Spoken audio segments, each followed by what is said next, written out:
biasanya aktivis itu setelah mengalami puncak pemikiran yang betul-betul dahsyat gitu. Kemudian mereka ingin melakukan demonstrasi. Nah, kira-kira Mas Malik ini memandang sebuah demonstrasi yang dilakukan oleh para aktivis terhadap sebuah kebijakan itu kira-kira lazim nggak sih? Perlu nggak sih? Assalamualaikum warahmatullahi wabarakatuh. Selamat datang di Raw Educate Podcast, Inspiring People Around the World, hosted by me, Muhammad Firdaus Imaduddin. Ya, kali ini kita kedatangan tamu yang sangat luar biasa. Dia ini adalah sosok yang penuh pengalaman gitu kan di bidang organisasi. Beliau dulunya adalah aktivis kampus dan sekarang aktif menjadi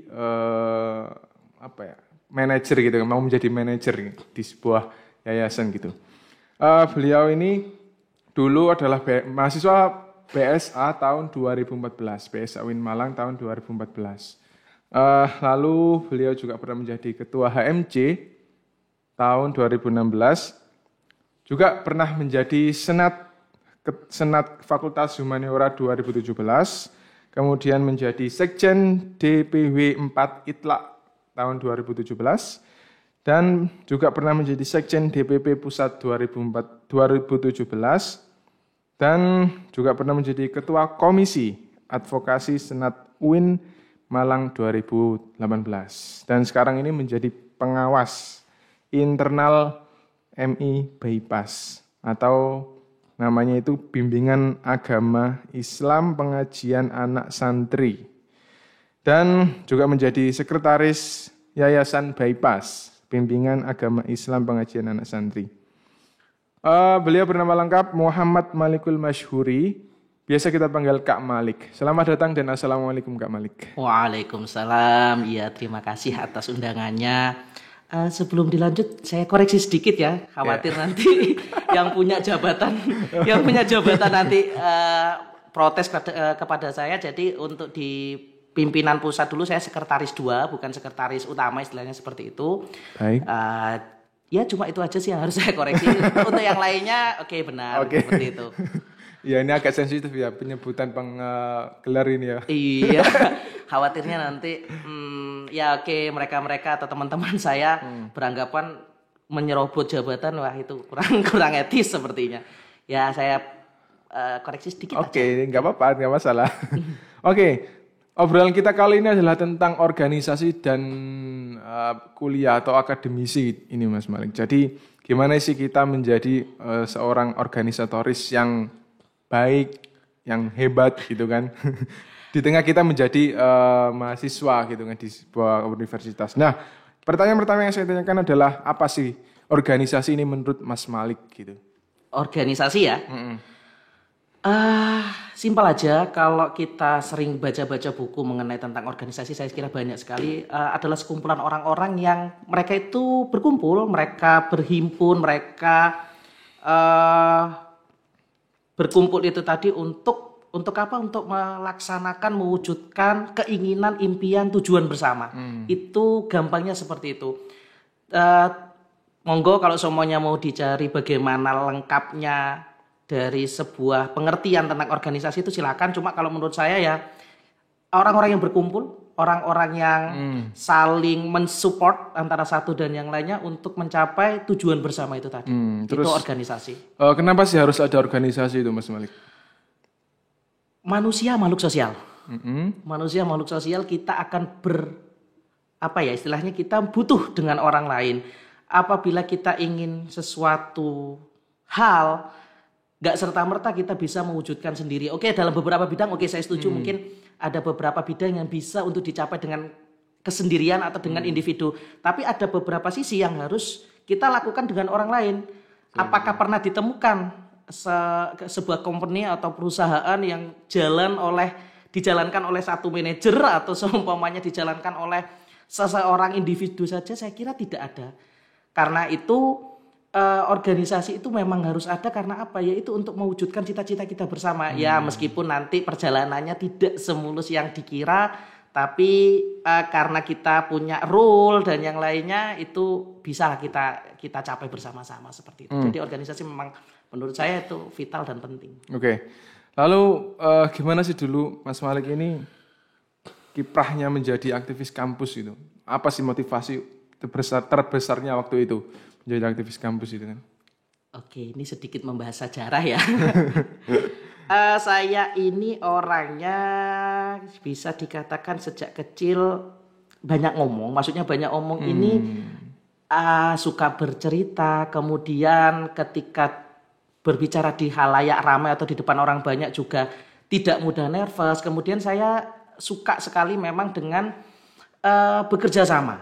Ya, dulu ketika masih studi di pesantren pun saya juga istilahnya ya kita suka bergerombol gitu, nggak enak kalau sendiri.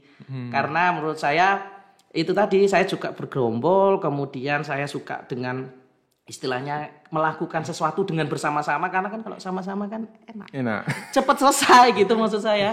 Nggak kalau semuanya sendiri kan butuh waktu lama untuk menyelesaikan sesuatu lah. Dari situ saya coba untuk istilahnya mencari di kampus itu kan katanya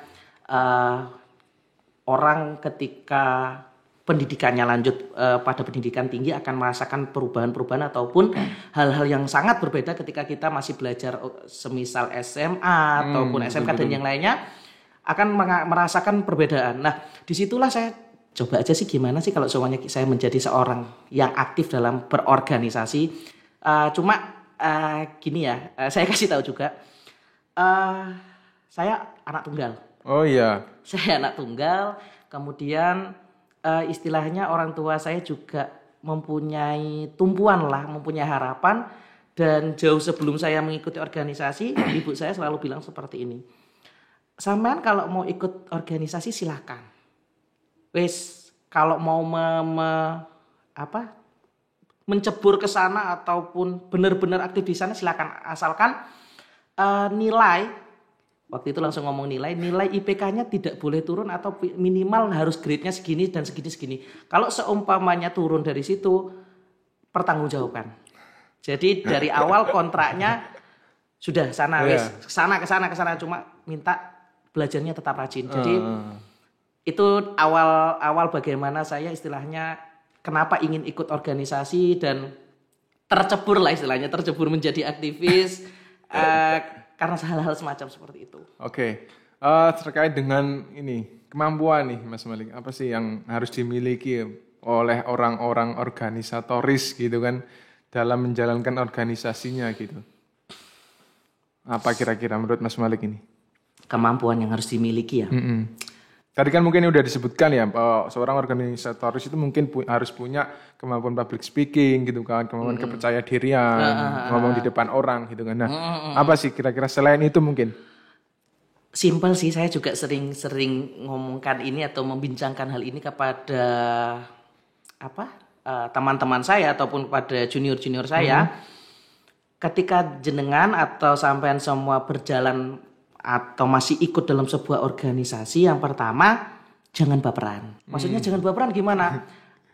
Bukan dalam istilah hubungan bagaimana, tidak, bukan seperti itu maksud saya. Cuma Anda sedang berada di satu tempat bersama-sama, yang mana kalau kata orang pepatah Arab bilang likulli ra'sin ra'yun, setiap orang itu punya pemikiran sendiri. Lah, kalau seumpamanya ketika sampean bergelut dalam sebuah organisasi hanya mengedepankan pemikiran pribadi, terus bagaimana organisasi? Maksud saya baperan itu di sini loh. Banyak sekali saya temukan orang-orang yang lebih mementingkan kita katakan bukan mementingkan pemikirannya pribadi, cuma maksudnya kadang mohon maaf kalau saya bilangnya hawa nafsunya untuk menggolkan sebuah program dan yang lainnya itu terlalu tinggi. Saya memahami bahwa hal itu adalah baik untuk organisasi, tapi apakah itu baik juga menurut orang lain? Tidak. Jadi yang pertama yang harus bisa dipahami adalah ketika masuk organisasi, no baper, jangan baperan lah. Ya karena kita hidup berdampingan, nggak bisa kita benar-benar harus seperti ini, harus seperti itu. Nggak bisa. Nggak bisa egois ya. Nggak bisa egois. Egois bisa dilakukan pada beberapa tempat. Saya katakan bukan tidak boleh sama sekali, tapi sesuaikan.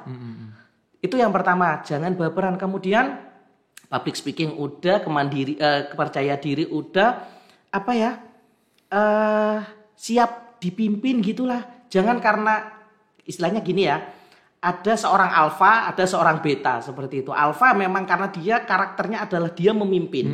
Ada seorang karakter beta yang mana karakternya adalah dipimpin. Tapi sebelum alfa memimpin, maka dia harus siap dipimpin dulu. Jadi dia harus apa ya? Nggak serta-merta orang itu menurut saya pribadi, orang itu nggak serta-merta langsung di atas gitu, enggak. Jadi dia harus memulai dari bawah. Karena apa? Karena ketika kita mengerti apa ya, istilahnya bagaimana orang yang dipimpin, bagaimana orang yang diberi arahan, kita akan memahami psikisnya. Kita akan memahami secara sisi psikologisnya. Lah, hal itu akan berdampak kepada ketika kita istilahnya diberi amanah untuk memimpin seseorang, mengarahkan seseorang. Betul. Jadi nggak serta-merta langsung tiba-tiba langsung di atas dan saya kira ya kamu good, kamu baik, tapi kamu ada sesuatu yang kurang karena kamu nggak ngerti psikis orang-orang yang ada di bawahmu seperti apa. Jadi yang pertama jangan baper, terus yang kedua itu tadi itu aja sih, nggak usah banyak-banyak. Iya, karena memang itu nanti sebenarnya ilmu yang ada di lapangan. Secara teori ada banyak banget bahkan, tapi akan disesuaikan dengan setiap individu yang melangsungkan atau sedang beraktivitas dalam organisasi tersebut. Terkait dengan ini nih Mas Malik, biasanya kan seorang aktivis itu cenderung punya pemikiran yang kritis gitu. Nah, di sini faktor kritisisme ini kira-kira sangat penting nggak sih buat seorang aktivis ini? Faktor kritis ya. Iya. Iya, sekarang gini aja deh. Kalau seorang aktivis nggak kritis, terus mana yang disebut aktivisnya? Iya. Aktif loh, nggak maksudnya dalam artian begini Mas Imat. Aktif itu apa sih? Oke, bisa dikatakan banyak hal. Apakah dia nanti aktif dalam melakukan tugas-tugas organisasi dan yang lainnya. Cuma menurut saya daya kritisnya itu memang harus ada. Karena apa? Sebuah kebijakan menurut saya pribadi harus ada pro dan kontra. Harus ada. Karena apa? Karena itu menunjukkan bahwa ada balance, ada keseimbangan. Kalau semuanya ada satu kebijakan, pro semua, berarti ada sesuatu yang salah di sini. Entah karena, mohon maaf kalau saya istilahkan, apa karena orang yang dipimpinnya tidak memahami, atau karena hanya benar-benar ikut aja apa kata pemimpin. Betul. Kalau semuanya kontra semua, juga berbahaya. Maksudnya apa? Ini kok membuat kebijakan berarti tidak mengacu pada maslahat bersama. Jadi menurut saya kalau sebuah kebijakan atau sebuah peraturan itu harus balance memang antara pro dan kontra, dan itu memang lumrah terjadi dan lazim. Nah, seorang aktivis harus mempunyai daya kritis itu tadi. Daya kritis harus seorang aktivis mempunyai daya kritis itu. Lah terus kalau semuanya dia tidak kritis, lalu kata aktivis itu tadi di mana? Seperti itu. Jadi istilahnya dia kritis bukan maksudnya melawan, membangkang, no. Kritis itu dia paham ada misal di keadaan sekitar ini ini harusnya nggak sesuai, ini harusnya ada sesuatu yang lain. Dia akan coba mencari jalan keluar sendiri, tapi lagi-lagi karena kita berorganisasi kita harus membincangkannya bersama. Tidak bergerak sendiri, tapi kita harus sesuai dengan role, istilahnya seperti itu. Itu menurut saya kalau daya kritis harus benar-benar dipunyai oleh seorang yang mau berlabelkan aktivis. Oke Mas Malik, ini terkait dengan tadi yang telah disebutkan sebuah kebijakan gitu kan. Lalu kemudian menimbulkan pro dan kontra. Nah, biasanya aktivis itu setelah mengalami puncak pemikiran yang betul-betul dahsyat gitu. Kemudian mereka ingin melakukan demonstrasi. Nah, kira-kira Mas Malik ini memandang sebuah demonstrasi yang dilakukan oleh para aktivis terhadap sebuah kebijakan itu kira-kira lazim nggak sih? Perlu nggak sih untuk dilakukan kayak gitu? Oke, kalau seumpamanya kita berbicara tentang daya kritis yang sudah sangat kuat. Istilahnya dari jajaran semua anggota organisasi itu sudah sangat berpikir kritis, kemudian keluarnya atau outputnya adalah dengan demonstrasi, maka saya katakan sebenarnya untuk memunculkan output dari daya kritis itu bukan hanya melulu dari demonstrasi. Jadi karena kita sedang membicarakan aktivis kampus ya, sebenarnya tidak melulu tentang demonstrasi, karena masih banyak jalan. Salah satunya bukan demokrasi, saya sedikit lupa istilahnya. bukan politisi, sorry saya agak lupa. Biasanya kita melakukan diskusi istilahnya kita mencari jalan tengah. Apabila itu memang sudah terpenuhi, bisa terpenuhi, istilahnya tuntutan-tuntutan atau keinginan-keinginan kita juga bisa dipahami, dan kita juga harus bisa memahami apa keinginan mereka, bukan hanya sekedar pokoknya saya maunya ini tanpa memperhatikan apa maksudnya. Itu saya kira kita terlalu ngotot dengan keinginan kita, dan menurut saya menurut saya pribadi, saya tidak cocok dengan hal itu. Oke, kita tetap menyuarakan hak kita tetap menyuarakan Betul. apa keinginan kita, cuma kita juga harus melihat dari sisi mereka gimana. Nah, kalau seumpamanya dari diskusi-diskusi itu tadi mentok, deadlock, ya salah satu cara ya memang demonstrasi. Kalau saya melihat, mohon maaf, demonstrasi bukan sebuah istilahnya kekurangan, kehinaan dan lainnya, tidak. Karena menurut saya ketika suara kita memang sudah mentok, tidak diapresiasi, bahkan tidak didengarkan sedikit pun, lalu jalan keluar kita bagaimana? Sebenarnya demonstrasi malah jalan yang menurut saya lebih beretika. Kalau semuanya tidak beretika, malah dengan menyebarkan fitnah. Atau istilahnya kita membuka aib dengan menyebarkan ke media-media. Banyak sekali orang-orang yang melakukan hal ini. Jadi kalau menurut saya sendiri, demonstrasi masih ada etikanya daripada masih baik ya. Iya, lebih baik daripada orang-orang yang melakukan seperti ini.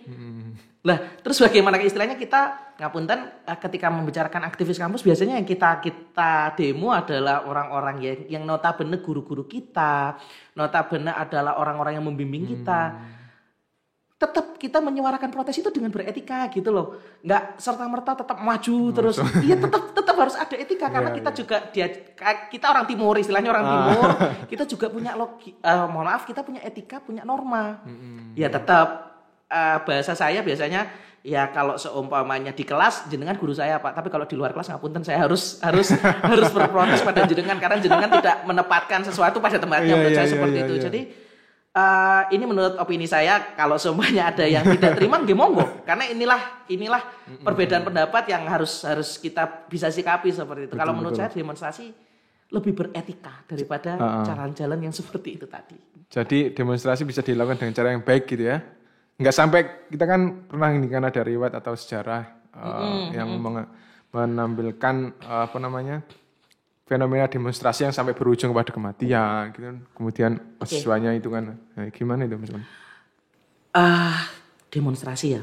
Demonstrasi pun itu istilahnya kita juga sedang menyuarakan pendapat dengan orang banyak. Terkadang mohon maaf, ketika demonstrasi itu sendiri kan bisa jadi ada orang susupan. Jadi ada oknum yang sengaja untuk memecah belah konsentrasi, yang hanya sengaja ingin membuat keributan, itu ada ya? Bisa jadi orang-orang ini yang sengaja untuk menimbulkan kericuan dan anarki. Karena kalau setahu saya, sepanjang saya pernah mengikuti demonstrasi sendiri, kita tidak diajarkan demonstrasi. Kita tidak diajarkan anarki. Kita tidak diajarkan anarki. Hanya kalau seumpamanya ngapunten, kalau semuanya kita ya dipukul duluan, kita harus balas. Lah sekarang misal dalam demonstrasi juga ada kaum hawa ya, mohon maaf, ada teman-teman kita, sahabat-sahabat kita yang perempuan. Lah terus gimana dong kayak gitu? Mereka yang menjadi korbannya, apakah kita istilahnya tidak menuntut balas? Ya istilahnya bukan menuntut balas, hanya kita melindungi. Lah cuma sejauh kita bisa mengkondisikan keadaan tersebut, maka tidak akan ada anarki. Lah anarki ini muncul ya karena itu tadi, karena bisa jadi banyak sekali faktor. Bisa jadi karena ketidakpahaman dari audiens, orang-orang yang ikut demo pada apa tuntutan kita. Kadang hanya ikut-ikut aja. Nah, bisa jadi itu tadi yang paling parah, yang paling sering saya lihat adalah adanya penyusup, orang-orang yang sengaja, mohon maaf dalam tanda kutip, sengaja bahkan dibayar untuk itu tadi menyusup pada sebuah kumpulan orang-orang yang demonstran. Untuk apa? Untuk membuyarkan konsentrasinya. Lah sekarang kalau konsentrasi terbuyar bagaimana? Tidak jalan dengan sukses. Betul. Jadi seperti itu. Siap, ya. Oke Mas Malik, ini selanjutnya adalah terkait dengan organisasi PS Akademisi ini ya.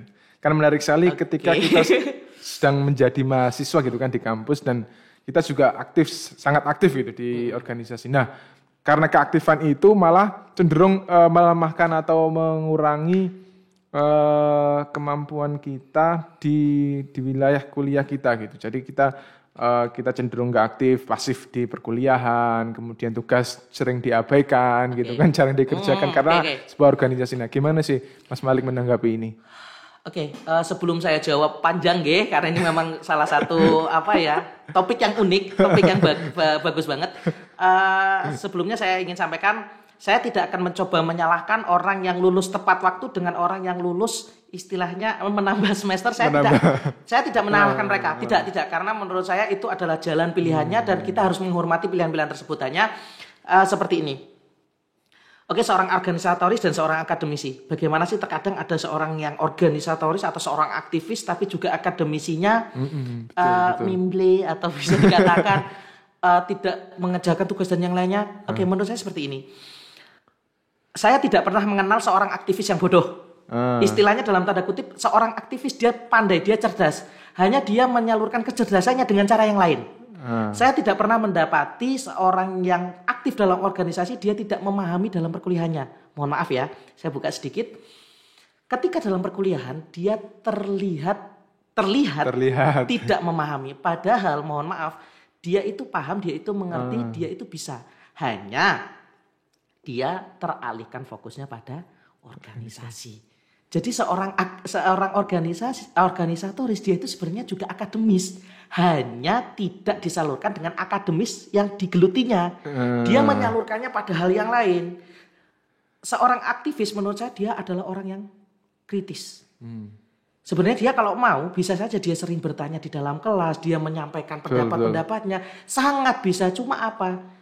Bisa jadi karena banyak faktor, lagi-lagi banyak faktor, entah ketiduran di kelas. Jadi aktivis itu berat, Mas. Jadi aktivis itu juga berat. Jadi seorang organisatoris juga berat. Bisa jadi karena dia tidur di kelas atau mungkin dia sedang merancang program kerja tertentu. Jadi saya tidak pernah mengenal yang namanya seorang aktivis yang mohon maaf dalam tanda kutip tidak pintar.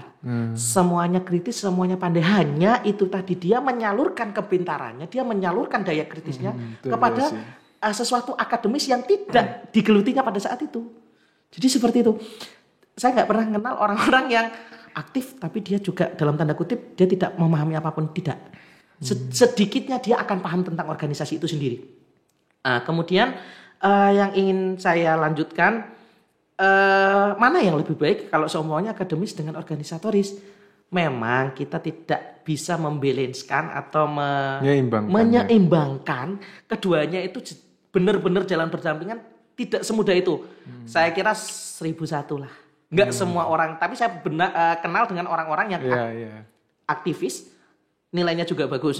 Kalau semuanya mau nilainya puncak, saya kira agak sulit. Tapi kalau semuanya dapat titel cum laude itu sangat banyak, sangat bisa bahkan. Karena ngapunten saya pun juga sudah pernah merasakan nilai akhir saya cum laude dan istilahnya saya juga mempunyai CV sebagai seorang aktivis seperti itu. Jadi kalau menurut saya pribadi, bukan saya mengesampingkan akademisi, tidak. Cuma cobalah gelutilah organisasi, tapi jangan pernah melupakan kuliahmu juga. Karena Anda semua jenengan sedanten dikirim oleh orang tua, tujuan awalnya belajar. Taklim, belajar, carilah ilmu. Lah, sembari itu sama mau organisasi, monggo. Nah, cuma kalau sudah terjun ke organisasi, ya ayo coba, nggak apa-apa, saman geluti aja organisasi. Tapi benar-benar jangan dilupakan yang namanya perkuliahan atau akademis itu sendiri. Karena itu ya menjadi sebuah nilai tambahan untuk sampean sendiri gitu loh. Karena ngapunten, saya juga sudah istilahnya banyak sekali melihat orang-orang yang melamar pekerjaan di tempat saya, nilainya tinggi semua, perfect. 400 IPK 400 saya temukan banyak sekali. But karena saya bergerak di dalam bidang pendidikan, ngapunten, ketika micro teaching mereka 0. Tidak memahami cara bagaimana memegang anak, maksudnya menguasai kelas dan yang lainnya. Ini adalah skill tersendiri. Orang pintar boleh, sangat bahkan harus. Cuma ketika kita bersosial itu akan menjadi nilai tersendiri. Sedangkan yang saya lihat seringkali nilainya bagus. Beneran Mas, 400, 3,9 dan yang lainnya. Wih, hebat nih orang. Tapi ketika saya melihat micro teachingnya, cara bersosialisasinya, ketika saya ditanyakan, Dos Pundi, Pak Malik dan yang lainnya, saya katakan, Pak, kalau jenengan ambil orang ini bisa ditempatkan di kurikulum saja. Istilahnya hanya untuk sebagai orang-orang yang berpikiran.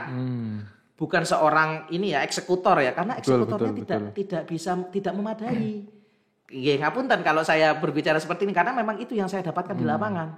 Jadi nilainya bagus, pengetahuannya oke, hanya saja dia kurang di hal-hal yang seperti itu. Maka biasanya organisasi akan seorang aktivis dia menunjang di sana. Makanya ketika saya dihadapkan, Pak ini lebih baik dipilih yang mana? Kalau opini saya Pak, karena saya istilahnya diminta pendapat, kalau opini saya kita terima yang seorang aktivis ini. Karena itu kalau ilmu itu nanti kita bisa cari bersama-sama. Tapi kalau udah skill ini harus dilatih bertahun-tahun. Betul. Nggak praktis Pak. S2 ngapunten saya ngomong gini bukan karena saya seorang mantan aktivis. Enggak Pak, hanya saya menyampaikan ini sesuai dengan apa yang saya lihat. Monggo kalau saya kembalikan kepada teman-teman yang mengambil kebijakan, memutus kebijakan bagaimana apakah diterima atau tidak ya. Yang saya tahu biasanya ya skip dulu lah, kita cari orang-orang yang bisa menguasai di lapangan seperti itu. Jadi itulah pentingnya ya di dunia aktivis ya kayak gitu ya. Iya, jadi akademisi penting, tapi oke, kita harus melihat kalau semuanya jenengan hanya di akademisi saja, jenengan keteteran pada saat harus bersosialisasi. Harus ketika kita udah lulus dari kuliah, kemudian kita bersosialisasi dengan masyarakat itu ya. Iya. Yang perlu, yang sangat penting gitu kan dari seorang aktivis atau dalam dunia organisasi. Iya, seperti itu. Oke. Jadi gambarannya gini ya Mas Malik ya. Ketika seseorang itu terjun di dunia aktivis itu auto ya. Jadi dia sudah kira-kira ada mempunyai kemampuan dan kapasitas yang besar. Maksudnya kapasitas di pemikirannya mudah untuk memahami dan seterusnya. Akan tapi ketika seseorang itu hanya cenderung di dunia perkuliahan, di dunia akademik, itu bisa jadi seseorang itu belum punya kapasitas yang lain, nilai yang lain dari sebuah organisasi itu ya. Iya. Itu kebanyakan yang saya lihat, tapi saya tidak menampik kemungkinan lain. Bisa jadi orang yang hanya seorang akademisi benar-benar perfect dan yang lainnya dia menjadi seorang yang sukses dengan itu ada, cuma ngapunten bahasa saya jarang sekali saya temukan seperti itu. Karena apa ya, itu tadi kita manusia, makhluk sosial, butuh berinteraksi dengan orang lain, butuh bertemu dengan orang. Nah, terus kalau semuanya mau menjalankan hanya dengan kemampuan kita sendiri, nggak bisa. Paling nggak kita ngapunten bahasa mudahnya, kita punya sebuah gedung apapun itu, bergerak dalam bidang apapun. Nah terus kalau semuanya nggak ada OB-nya, sama mau kerja di sana. Simpel aja seperti itu kan. Kalau semuanya nggak ada yang membersihkan atau nggak ada yang merawat infrastruktur yang ada, sama mau kerja seperti itu. Jawabannya kalau saya saya pribadi enggak. Saya butuh orang lain. Istilahnya saya juga butuh orang yang membersihkan tempat saya, merawat infrastruktur saya dan yang lainnya. Saya butuh orang seperti itu. Jadi ya itu tadi, manusia makhluk sosial. Oke Mas Malik. Terkait dengan ini prinsip apa sih yang menjadi prinsip Mas Malik selama ini ketika menjadi seorang aktivis gitu kan? Prinsip ya, berarti apa yang saya pegang gitu ya. Mungkin dalam mengatur waktu mungkin juga menjadi prinsip, kan sangat penting sekali kan, mengatur waktu ini adalah prinsip fundamental gitu bagi seorang aktivis gitu kan. Oke, jadi gini Mas Imat ya, ketika sampean semua berkecimpung dalam dunia aktivis seperti itu ya. Ini menurut pengalaman pribadi saya, manajemen waktu itu memang sangat sulit. Kenapa? Saya memang merasakan sendiri bagaimana sulitnya mengatur waktu. Cuma itu memang harus dilakukan. Harus dilakukan. Istilahnya juga kalau saya mengistilahkan ada sesuatu yang diprioritaskan. Prioritas yang diutamakan mana? Semuanya prioritas, tapi mana yang harus diutamakan? Karena kita harus memilih mana yang harus kita kerjakan terlebih dahulu, mana yang istilahnya ya menurut saya dalam tanda kutip dikorbankan ya harus ada, karena kita bukan wali gitu loh, maksud saya kita tidak bisa membelah diri. Kita nggak bisa di mana-mana ada, cuma ya itu tadi sebisa mungkin kita optimal dan yang lainnya. Sedikit sharing aja. Ketika saya masih semester 4 lah dan yang lainnya, saya nggak pernah yang merasakan halan-halan atau jalan-jalan gitu. Saya salah. Weekday saya habis untuk bahasa orang-orang aktivis ngopi ya. Ngopi itu sendiri sebenarnya kita sedang merumuskan something. Kita sedang merapatkan sesuatu. Jadi ngapunten, waktu saya lebih habis di sana. Perlu saya sampaikan juga, saya kalau pulang dari kampus harusnya jam berapa lah, jam 2 atau jam 3. Itu biasanya paling lama jam segitu. Tapi kalau saya enggak, saya biasanya pulang jam 11 malam, setengah 2 malam. Karena apa? Saya habis rapat. Jadi ada waktu-waktu yang harus kita korbankan. Ngapunten kalau jenengan, ya biasanya aktivis itu juga punya gini ya, punya someone gitu ya. Kalau seumpamanya sampai mau nyari key time dan yang lainnya, yang saya ketahui, yang saya dapati, organisasi jenengan yang keteteran. Kita harus benar-benar berani untuk mengorbankan sesuatu yang pribadi. Bahkan ngapunten dalam tanda kutip berkumpul dengan keluarga, saya kira saya juga memotong waktu tersebut. Karena saya sempat 1 tahun istilahnya tidak berada di rumah. Saya berada di markas. Ya meskipun sering pulang karena saya sendiri orang Malang, saya asli Malang. Cuma ya itu tadi, kita yang pertama kalau semuanya prinsip yang saya pegang, kamu berani untuk mengorbankan nggak? Apa sih yang kamu istilahnya dalam tanda kutip yang agak kasar, apa yang kamu tumbalkan untuk something yang kamu dapatkan di masa depan? Jadi yang saya lakukan dulu seperti itu, Mas. Benar-benar waktu itu, oke, mungkin beberapa orang tidak mencurahkan semuanya, tapi paling tidak ada waktu yang memang harus terpotong. Entah itu ya. Berkumpul dengan keluarga, ya someone itu tadi dan yang lainnya, itu memang harus benar-benar dilakukan. Itu yang pertama. Kemudian apa ya? Kalau saya pribadi, saya sebenarnya orangnya keras. Individu saya adalah orang yang egonya tinggi. Cuma ketika saya dihadapkan dengan orang-orang yang egonya juga tinggi, mau nggak mau saya harus menurunkan ego saya sendiri. Lah terus kayak mana kalau seumpamanya dia ego, saya juga ego. Gimana dong? Ya mesti. Iya beberapa kali sempat terjadi hal seperti itu. Cuma ya mau nggak mau ya harus, ya udahlah, yuk kita berjalan bareng, yuk ayo kita pegangan tangan bareng, ayo kita melangkah bersama. Harus berani untuk sedikit menurunkan ego. Nah kemudian ini sih kalau saya yang ngapunten, kalau prinsip saya yang ini berbeda dengan yang lain. Menurut saya di dunia ini semua hal di dunia ini pasti ada yang namanya yin dan yang. Butuh sebuah kestabilan. Kalau saya tidak salah, yin itu yang putih, yang baik, yang itu yang hitam. Istilahnya gini, kalau saya pribadi saya lebih suka mengambil peran-peran yang. Istilahnya bagaimana Mas Malik? Saya lebih baik saya menjadi tameng untuk orang yang benci kepada organisasi saya menjadi tameng. Gitu. Bahasa Jawanya, kowe lek pengen maido aku ojo organisasiku. Jadi saya bukan maksudnya saya mengambil peran yang kotor, tidak, tapi saya lebih pada orang daripada organisasi yang kena, saya aja yang kena. Jadi saya melakukan hal-hal yang menurut orang, kamu kok nggak mau? Kan ada orang mensukseskan organisasinya dengan cara citranya dia. Kalau saya menurut saya lihat itu, oke, dia sebagai citra organisasi dan itu menurut saya adalah jalan yang putih. Nah kalau saya enggak, saya lebih baik backstage aja, background aja, saya di belakang layar, cuma saya benar-benar bekerja. Jadi seperti itu. Jadi kalau saya pribadi, prinsip saya itu yang saya ambil. Dan ini saya tekankan, tidak mudah dilakukan. Sekuat mana sampai yang dicaci maki oleh orang, dihina oleh orang, bahkan dalam tanda kutip,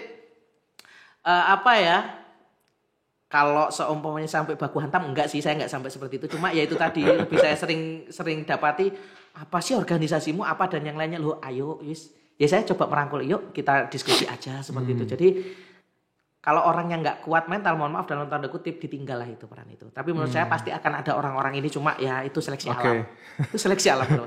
Itu aja kalau saya, prinsip-prinsip yang saya pegang, bahkan hingga sampai saat ini itu yang saya pegang.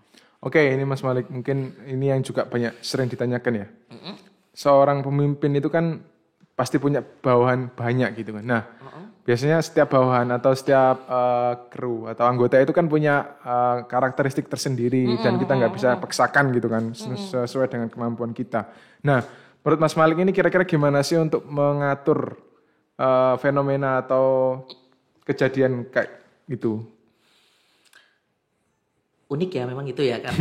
kita ini ketika berorganisasi kita banyak orang yang berbeda pendapat, berbeda pemikiran, bahkan karena kita berbeda tempat, berbeda suku dan yang lainnya, perbedaan itu pasti lumrah ada.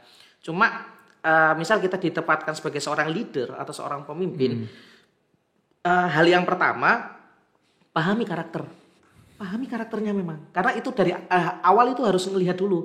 Istilahnya attitude-nya kita lihat, attitude, karakter dan yang lainnya. Kira-kira ini kita memang bisa bekerja sama atau tidak. Karena ngapunten Mas Imad, kalau seumpamanya kita tidak melihat attitude-nya terlebih dahulu hanya sekedar skill, yang kelabakan nanti kita sebagai pemimpin. Jadi penting untuk dilihat, kalau menurut saya pribadi, melihat attitude-nya dulu. Jadi melihat attitude-nya, karakternya, kita pahami karakternya itu. Karena kalau kita sudah memahami karakter orang-orang yang istilahnya berada dalam orang yang kita pimpin dalam pimpinan kita seperti itu, memudahkan kita ketika untuk melakukan pendekatan ketika ada pro dan kontra. Benar-benar sangat membantu. Karena saya pun istilahnya merasakan ketika di organisasi HMJ waktu itu saya benar-benar merasakan beberapa orang itu berseberangan dengan saya. Apakah saya harus tetap melaksanakan? Ya ini harus jalan. Kalau semuanya apakah harus gagal Mas Malik? Enggak, ya ini harus jalan. Cuma bagaimana orang tersebut bisa kita dekati, kita pahamkan. Kalau seumpamanya dia menginginkan something yang lain, kita kompromikan. Jadi pendekatan itu memang penting. Betul, penting. Jadi enggak, ya ini tetap harus jalan. Cuma bagaimana kita meramunya bagaimana. Nah, jadi selama pengalaman yang sudah saya dapatkan, orang-orang berseberangan itu pasti ada. Cuma bagaimana cara kita untuk bahasa Jawanya ngepek hati, ngambil hatinya itu memang benar-benar harus bisa. Cuma dalam kondisi tertentu kita juga harus tegas. Istilahnya kita juga berusaha untuk berkompromi. Tapi ketika benar-benar sudah tidak bisa disamakan, ya itu tadi, kamu yang ngalah atau aku yang ngalah. Itu biasanya banyak terjadi di organisasi-organisasi besar, itu banyak sekali terjadi seperti itu. Karena di sana ada dua alfa. Ada dua alfa di sana. Jadi kadang benar-benar berseberangan, akhirnya ya sudah. Terkadang yang paling ekstrim yang saya temui, salah satunya pasti akan out atau mengundurkan diri dengan mendirikan something yang new, something yang baru, yang sesuai dengan landasan berpikirnya dia. Ya mau gimana lagi, kita sudah memang tidak sejalan seperti itu ya itu realita lah. Saya hanya menyampaikan realita yang sudah saya temui di di lapangan seperti itu. Siap Mas Malik. Ini yang terakhir ya. Oke. Gak kerasa sudah. Cukup lama sekali ya kita ngobrol kan. Ya kalau ngomongkan organisasi insya Allah saya bisa 2 jam juga. Terkait dengan pesan ini Mas Malik. Pesan kepada seluruh masyarakat, khususnya kepada mahasiswa yang sekarang ini menjalani atau terjun di dunia organisasi gitu kan. Nah, gimana sih pesan Mas Malik kepada semua mahasiswa tersebut? Kalau saran-saran kepada adik-adik mahasiswa ya, untuk menjadi aktivis itu memang berat, tapi kalau bisa dilakukan aja. Maksud saya bergelutlah dengan paling nggak satu organisasi saja, karena dari situ sampai semua akan mendapatkan ilmu-ilmu yang tidak akan pernah sampai dapatkan di bangku perkuliahan. Karena kalau semuanya kita sering mendengar senior-senior jenengan ikutlah organisasi karena tidak akan pernah didapatkan ilmu yang ada di organisasi di bangku perkuliahan. Itu bukan hanya sekedar klise, itu bukan hanya sekedar ungkapan, karena saya memang benar-benar melihat hal tersebut memang tidak ada di perkuliahan. Karena kuliah kita membahas sesuatu yang ilmiah, tapi ketika di organisasi kita akan menemukan sesuatu yang benar-benar beda, entah itu cara bersosialisasi dan yang lainnya. Jodoh pun mungkin bisa didapatkan dari organisasi, bisa saja. Jadi maksud saya kalau semuanya saran-saran, berkecimpung lah. Maksud saya kalau bisa jangan hanya stuck pada akademisi saja. Itu memang penting. Cuma kalau bisa ya menjadi seorang organisator juga penting. Kalau sampean merasa saya orang yang tidak bisa terbuka Mas, bagaimana? Paling enggak sampean kan punya teman dekat yang bagaimana itu istilahnya buat komunitas dan yang lainnya terserah. Yang penting cobalah bersosialisasi dengan orang, karena itu akan menunjang skillnya sampean. Kemudian kalau sudah jadi aktivis, sudah berkecimpung, benar-benar didalami. Maksudnya kalau bahasa teman-teman saya, jangan mencari sesuatu di organisasi, tapi apa yang bisa kamu berikan di organisasi seperti itu. Ya nggak mudah memang kita memberi something kepada organisasi yang mungkin membesarkan kita dan yang lainnya, nggak mudah. Cuma memang benar-benar kita kalau nggak bisa memberikan something, belajarlah dengan giat, bertekun banget gitulah di organisasi tersebut, pelajari apa hal-hal yang nggak ditemukan dan yang lainnya, tekuni dan hal yang lainnya. Cuma ya itu tadi, ketika menjadi seorang aktivis juga seperti yang saya sampaikan di awal, jangan baper, tempatkan dirimu di tempat orang yang banyak, yang dimana orang yang banyak itu tidak hanya mendengar suaramu, tapi suara orang banyak juga. Kemudian ya jangan lupakan kuliah juga, itu penting. Karena sampean semua dikirim oleh orang tua, yang pertama adalah menuntut ilmu. Siap. Bukan hanya sekedar menjadi seorang aktivis, itu penting. Cuma jenengan juga jangan sampai melupakan kuliah, karena itu tadi zaman dikirimkan kemanapun, mau di Malang, mau di Jogja, mau dimanapun tempatnya. Yang pertama adalah menuntut ilmu, yang kedua baru organisasi. Kalau bisa ya balance, seimbang. Kalau bisa, kalau enggak ya jalani dengan benar-benar aja. Jadi jangan sampai ada salah satunya benar-benar dikorbankan, hilang dan yang lainnya. Betul. Karena yang menjadi apa ya istilahnya, karena yang rugi nanti sampean sendiri, seperti itu. Oke, terima kasih Mas Malik atas saran dan pesannya. Dan terima kasih juga telah hadir ya di program ini.